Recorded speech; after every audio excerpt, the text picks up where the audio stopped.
Welcome back for another video. It's been a while since I last said that, I almost forgot what the intro was.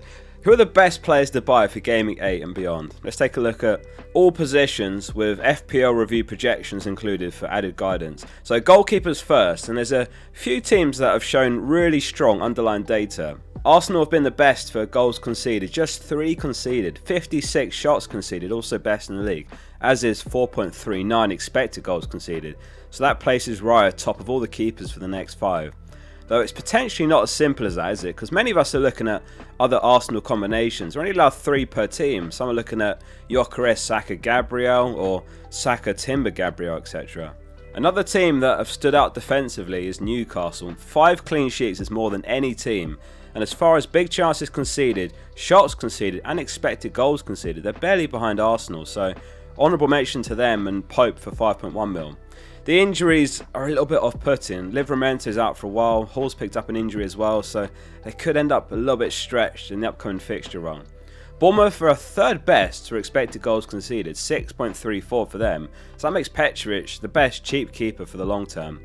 Make no mistake, like the shorter term fixtures are a bit mixed, and it is something to consider if you are thinking of buying Senesi as well, because it's Palace next, and it's Forest, Man City and Villa, and then the fixtures are great from Gameweek 12.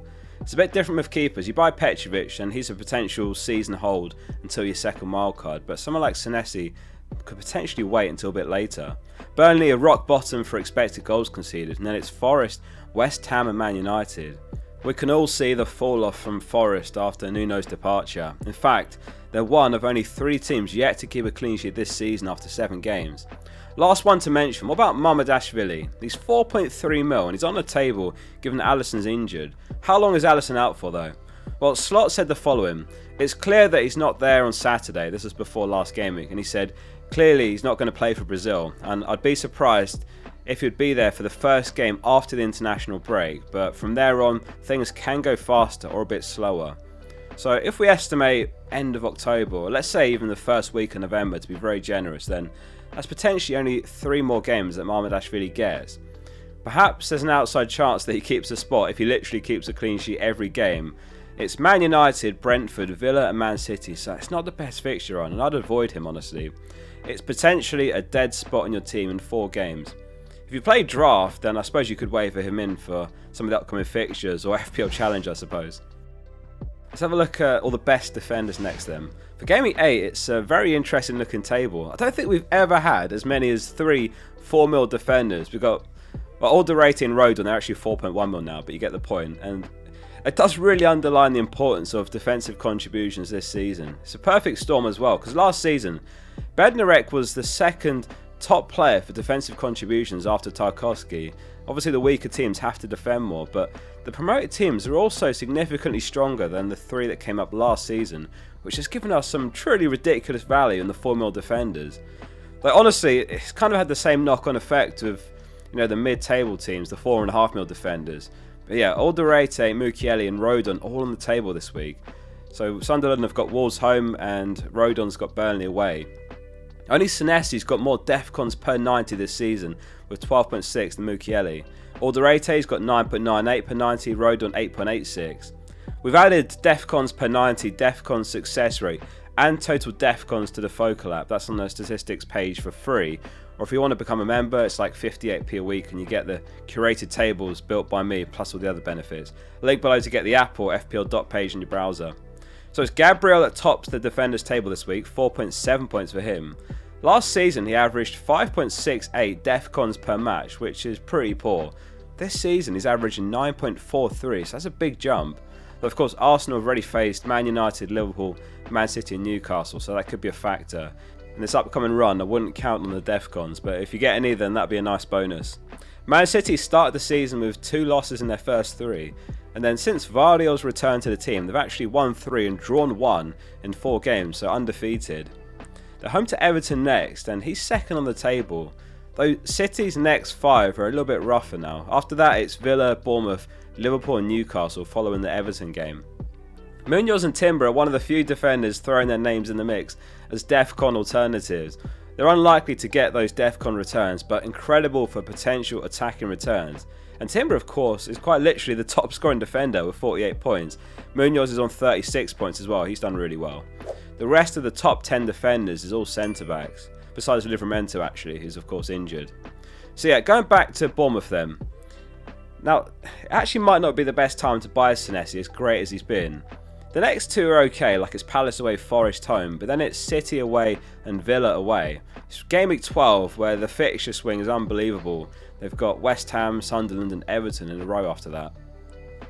Is West Ham a good fixture though actually? I mean, that's going to be a bit of a theme in this video, because of course Potter's been sacked and in comes Nuno following his extremely harsh Forest sacking. Like, he's just taken them to Europe and then he gets sacked.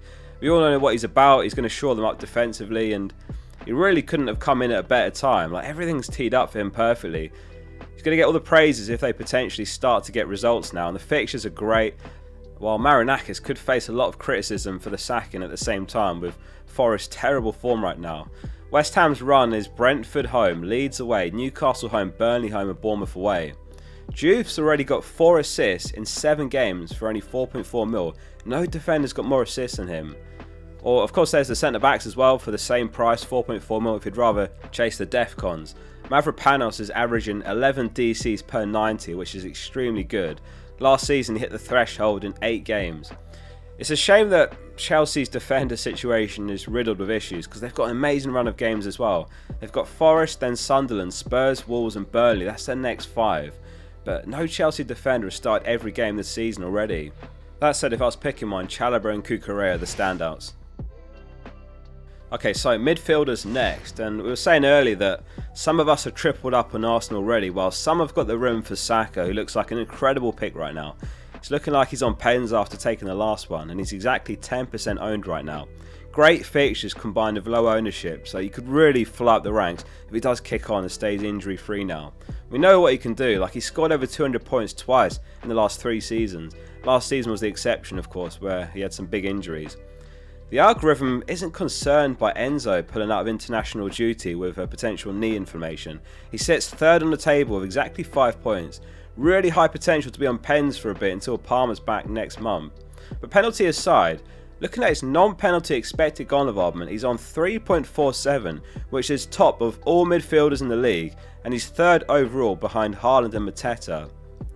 Of course, some assessment's going to be required there on his availability before buying. Maybe you're willing to take the chance. I am looking at buying him myself, but I'm hoping to get some positive news over the week. Maybe we'll see him in training, or maybe Maresca says something in his press conference on Friday. So Paquetá jumps back on the table with 4.7 points. He's on penalties for West Ham. And again, a potential intriguing option for 5.9 mil if West Ham see a new manager bounce under Nuno, and you'd back them to, especially with the good fixtures coming up. But yeah, Sarr's the other one if you're looking at someone around 6.5 mil. Very good alternative, perhaps better even. So it was 3.47 non-pen XGI for Enzo, and it's 3.18 for Sarr. So there's not much between them, and let's not forget Sarr has missed 2 games. If we go to per 90 stats instead, which are really helpful to kind of account for different minutes played, Sarr leads on 0.67 per 90, Enzo 0.51. Were any of you buying either of these two this week? Let us know which one. Let's have a look at the forwards next, and Haaland's been released from the Norway squad ahead of the New Zealand friendly, rested because of heavy workload basically, which is fantastic news really if you're looking to captain or if you've got him. He'll get a nice rest. He's back in Manchester early ahead of that Everton home fixture, and that's got him top on 6.6 projected points. And then it's Gyökeres, Isak and Bowen. So yeah, where is the FPL template headed? Those of you that watch my video series with Tom Dollymore, the #1 all-time manager, it's something he says a lot. He tries to figure out where the template is headed and pick players ahead of the curve rather than reacting to who's doing well. And is Bowen the next big potential pick? I mean, he's always been a fantastic option at times at West Ham. Like, over the last 4 seasons, he's averaged 181 points per season, which is amazingly consistent. Fulkrug's picked up an injury over the international break, so we might see Bowen up top, unless Nuno opts for Wilson or maybe Paquetá. Not necessarily a good thing for Bowen. Some people argue that he's better on the right, but his record is actually really good as a striker as well. 67 appearances there in his career, 28 goals, 15 assists. So that's 43 involvements and 67 as a striker.